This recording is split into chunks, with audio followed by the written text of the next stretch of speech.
Igicamunsi cyiza cy'umugisha n'amahirwe, ndagusuje kandi nguhaye ikaze aho ugiye kubana natwe. Nk'uko ubireba imbere yawe, iryo ni itangazo rimaze gushyirwa hanze na Mahoro Peace, Mahoro Peace Association. Nk'uko mubireba, uyu ni wa muryango w'iterabwoba, navuga yuko ni wa muryango ujya ufasha twirwaneho kugura ibikoresho. Nyamara nyuma yo kurenza kuri ibyo ngibyo, iyi Mahoro Peace Association imaze kwandikira Donald Trump ibaruwa ifunguye, musaba yuko ngo Leta Zunze Ubumwe za Amerika ngo ikwiye kugira icyo ikora ngo ku birimo birabera muri Uvira ngo bigendanye n'ubwicanyi, ngo ubusahuzi, ngo ndetse ngo no guhohotera abanyamurenge. Iyi ni ibaruwa rero bamaze gushyira hanze ifunguye. Iyo baruwa rero ngo ikaba yandikiwe Donald Trump na Leta Zunze Ubumwe muri rusange, na Leta Zunze Ubumwe za Amerika muri rusange, aho bashinja yuko ngo Wazalendo na FARDC ngo bakomeje kugenda ngo bahohotera abanyamurenge. Ibi ngibi ikabigaruka ivuga yuko ibi byose ngo ari ibikorwa bije bikurikira ngo kuba mama 23 ngo yaravuye mu mujyi wa Uvira ngo kandi kiwurimo ngo byara amahoro. Ariko kuri kuzuye kandi guhari kuri nyuma y'iyi baruwa nuko akajagari kose kabayeho muri Uvira, usibye ko kanahagaze abanya-Uvira ngo bari mu mahoro, na kari kateguwe nk'uko byagiye binagarukwaho n'abanyamurenge batari bakeya. Byaje kugarukwaho na perezida wa kominote banyamurenge uwo bita Sebineza kuri RTNC. Yaje kubigarukaho avuga yuko n'ibyabaye muri Uvira cyangwa n'ibirimo birabaye umwanya wa none ku banyamurenge ari akagambane kakozwe na bamwe mu biyita ko ari abacunguzi b'abanyamurenge, ahubwo aribo basahuzi ndetse n'abicanyi muri bo. Iyi Mahoro Peace rero nubwo yanditse iyi baruwa, ngira ngo murabizi ko ejo bundi wa mugore witwa Fanny, wa wundi wakubiswe, uyu munsi wa none akaba yaraburiwe irengero, aho bivugwa yuko yakubiswe bakamunoza bakamugira intere.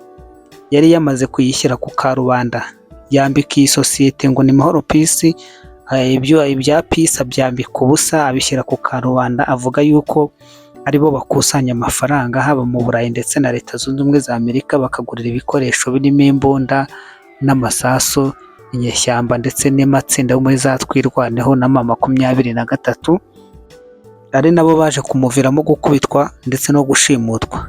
Murabizi ko yabanje agashimutwa akaburirwa irengero, nyuma yaho byamara gusakuza byamenyekanye yuko yashimuswe na bene wabo azize iyi Mahoro Peace Association, bakaza kongera kumugaragaza, ariko bakamugaragaza yakubiswe yanogejwe yabaye intere. Iyi rero iyi sosiyete navuga ngo cyangwa iri shyirahamwe cyangwa iki kigurupe cy'abanyamurenge biyemeje gukora ubwicanyi muri bagenzi babo, bagacuruza amaraso yabo. Iyi niyo yandikiye Leta Zunze Ubumwe za Amerika iyo baruwa ishinja ngo Leta ya Kongo ngo kuba ariyo ngiri inyuma ngo y'ubwicanyi bw'abanyamurenge. Ariko tukiri no muri ibyo ngibyo, reka nkubwire yuko tayari meya w'umujyi wa Uvira ku ruhande rwa guverinoma ya Kongo yamaze kugera mu mujyi. Ubu mu mujyi wa Uvira hasuye ubuyobozi. Ikitarahagaruka yenda ni ibiro by'intara, ni ibiro by'intara ya Kivu y'Amajyepfo.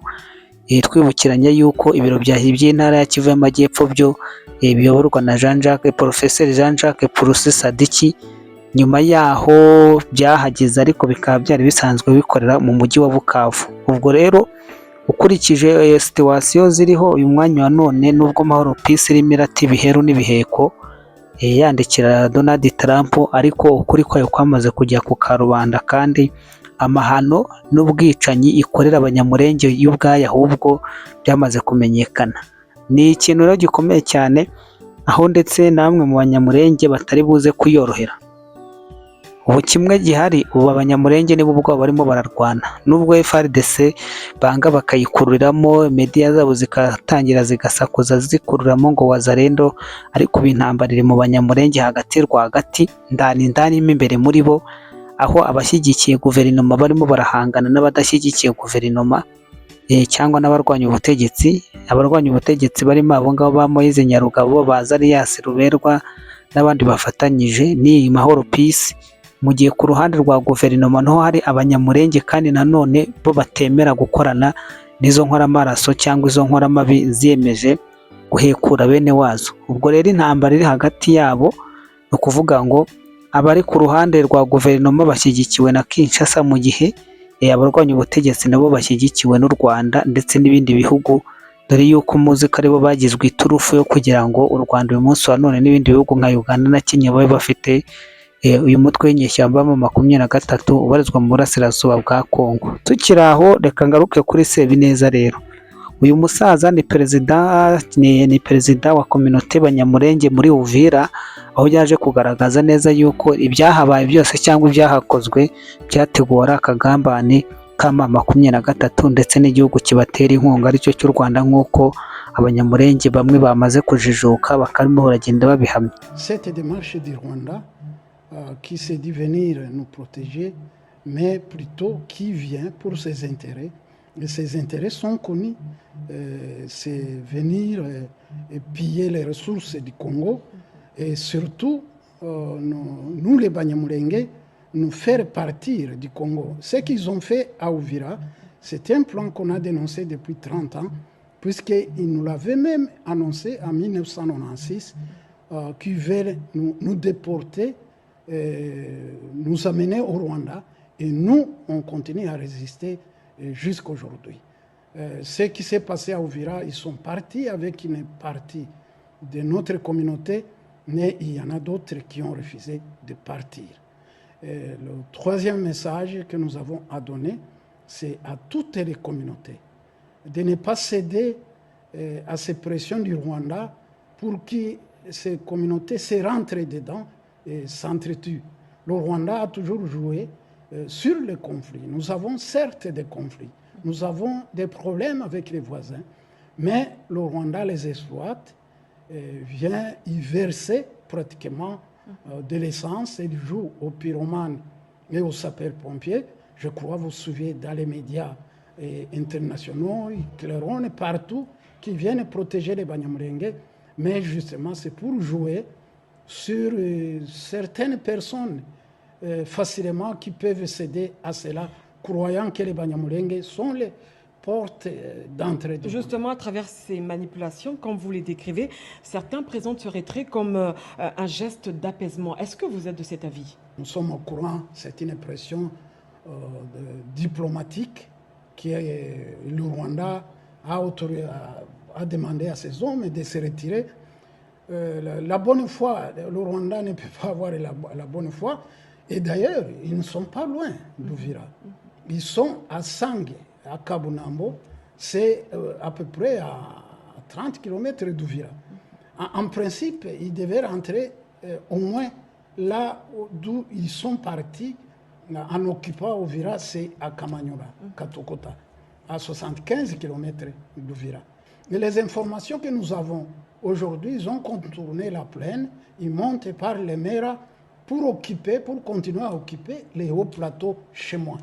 Et donc, le Rwanda, nous savons qu'ils se sont retirés un peu à Uvira, mais les manœuvres, c'est que les pressions doivent continuer pour que le Rwanda, d'abord, les troupes rwandaises, se retirent du Congo. Nous, les Banyamulenge, nous sommes triplement victimes.